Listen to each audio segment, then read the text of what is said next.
Hi everyone, welcome back again. This is Sarah from My Real Food Kitchen, and today I'm going to show you how to make your own harissa, which is a Northern African very spicy sauce, which you can buy prepared and it is good, or you can make it yourself and it is excellent. So here are some things that you'll need. You kind of need a food processor. If you don't have a food processor, you can use a blender. My only problem with blenders is they are, generally speaking, not as strong as a food processor, unless you have like a Vitamix or something. But a blender will work. And we should always remember that people made most of these recipes, some of the recipes that I teach you how to make, people have been making for hundreds of years. So before there were food processors. So, I mean, there are still people out there making hummus in a mortar and pestle. So don't feel like you can't do it if you don't have a food processor. You'll need a selection of peppers. And I wrote a recipe for the 2 peppers that I use. But the thing is with the peppers is you can tailor make it to be as spicy or not spicy as you want it to be. Harissa is traditionally a very spicy sauce. I'm Minnesotan and a very good example of the Nordic people who live here, which means I'm a little bit wimpy in terms of spiciness. So I make mine slightly milder than the Northern African variety. But here's a couple of the peppers that I use, which these are basically dried Anaheim, and these are bird's beak peppers, which are used in Mexican food and commonly in Chinese cuisine and Thai cuisine. These are very mild. These are very spicy. So I wrote the recipe for about 12 of these and only 4 to 6 of these. We've got some lemon and spices, and you will need a roasted red pepper. You can roast your own, or you can buy them prepared, however you want to do it. You'll also need some olive oil. I like to use, in almost everything that I do that is a sauce or a vinaigrette, I use a combination of olive oil and canola oil. Olive oil can be a very dominant taste, even in something like this. If I use pure olive oil, I can taste it, and I like it to be less predominant. So I mix it with canola oil. However, I buy my canola oil and I buy my olive oil and I mix them the way I want to mix them. When you buy a canola olive oil mix in the grocery store, it's about 90% canola oil and a little bit of olive oil. So I wouldn't recommend buying them already mixed. All right, I'm going to show you the recipe, and then we're going to start with the procedure.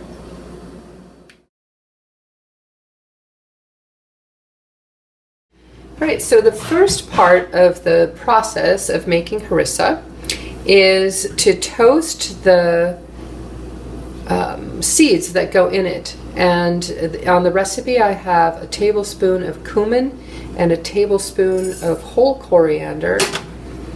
And I like my spices to be super fresh. If you've been watching my videos, you know that's one of my things. That's why I keep those tiny little jars of fresh spices near my cooking area.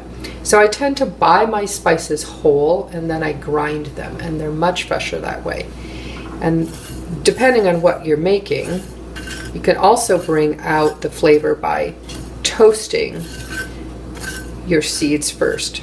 So that just means putting them in, I recommend that you use a cast iron pan if you have one, or whatever kind of cookware, as long as it's not nonstick. Anytime you're trying to toast something or brown something, a nonstick pan is not the good choice, because obviously the nonstick coating is in place to prevent that. So I'm using this little cast iron pan, and it just takes a couple minutes to toast something, and then you need to stand close by because you can burn them very quickly. So it should only take a couple of minutes. And you'll be able to smell them toasting. And then I'm just going to scoop those directly into into my mortar and pestle. And then I'm going to grind them up. And the smell is going to be incredible.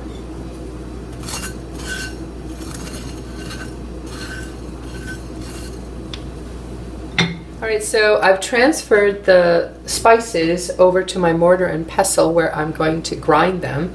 But with the same pan, while it's still hot, I'm going to pour my olive oil and canola oil mixture in the pan. I'm not going to use all of it because I'm not sure I need all of it. And then I'm just going to go ahead and brown the garlic that we need for the recipe in the oil, because it's just going to give it a better flavor. So I'll brown this up, and then we'll go back to the table with the food processor, and I'll show you the rest of the procedure.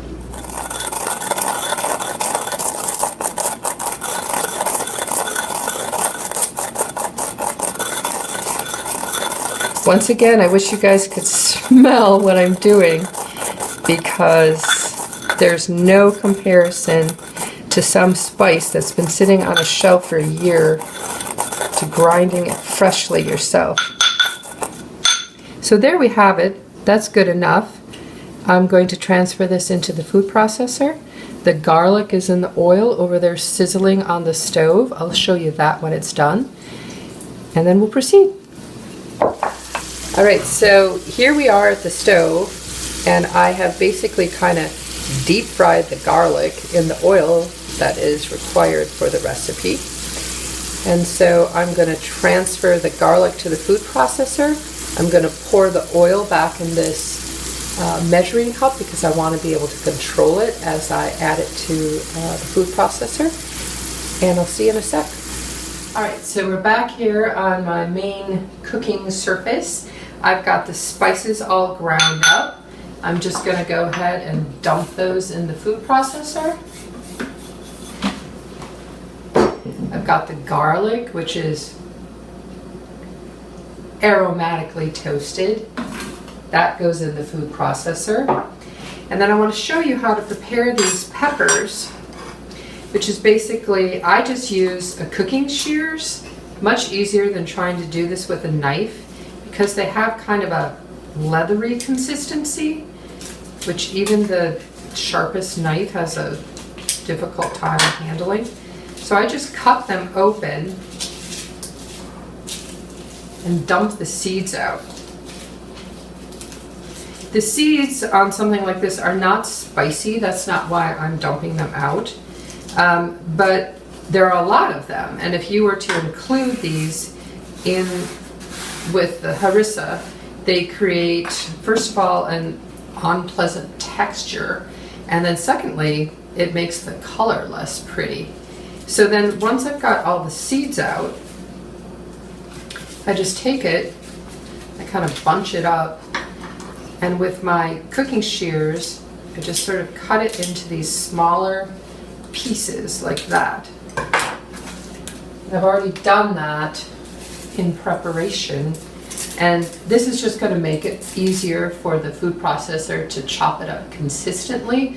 Otherwise, you'd have some big pieces, some tiny pieces. So it's all in here.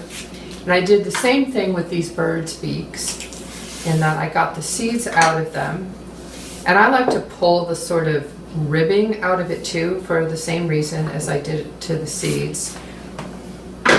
And then, like I said, the bird's beaks are very fiery, so be sure and wash your hands before you go to the bathroom or any other very intimate thing that you're planning to do with your hands. So just pour the peppers into the food processor, and then at this stage we want to grind it up. And so with all things that you grind and attempt to emulsify, You want to put any dry, chunky things in the food processor first. Try to grind them into a paste, and then you add your liquids. It doesn't work well to throw everything in the food processor, because then it takes the dry bits and just kind of whips them around the side, and you need it to fall into the blades. All right, so we've got those in there now. I'm going to put this on. And I like to use the pulse because it throws things up, brings them down to the blades, throws them up, brings them down to the blades. So I'm going to do this until all of this is ground up, and then I'll come back and we'll put the lemon juice and olive oil in. All right, so I've been grinding the peppers and the garlic together in the food processor and the seeds, and I don't want to touch it with my hands, so I'll use this spatula to just kind of show you how fine I've got it. So about like that. Now, like I said, you could have done that in a mortar and pestle, and you'd be doing it for another hour or so, but you can do it that way. So now at this point, I'm going to tell you what I'm going to do, because when I turn the food processor on, it's going to get kind of loud. So just as if I was making a vinaigrette or a mayonnaise or something like that, I'm going to put some acid, the lemon juice, in with these peppers, and then I'm going to alternate acid, oil, so that it emulsifies. And then I'm going to show you what it looks like. All right? And then at the last, I'm saving this red pepper for the last, because I'll tell you why when we get there. All right, so I'm going to turn this on. Add some lemon.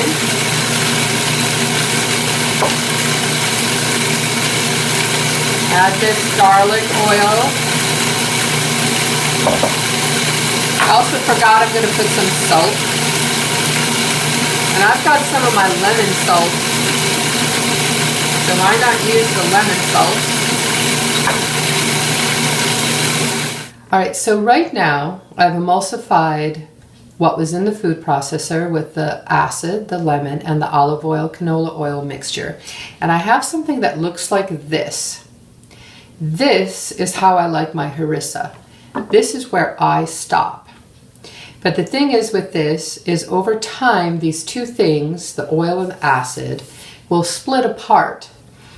I don't mind that, because the truth is I don't love the taste of the roasted red pepper in my harissa, but it is in there classically. So you can either stop here and you'd have the harissa that I make, or you can add the roasted red pepper, which we're going to do. And then the thing is, and this is the reason that I think it's in here, is this magic food chemistry thing happens, in that when you add this roasted red pepper, it emulsifies it. So we're going to put that in. Let it grind up. And we're done. All right, so that's it. That's harissa.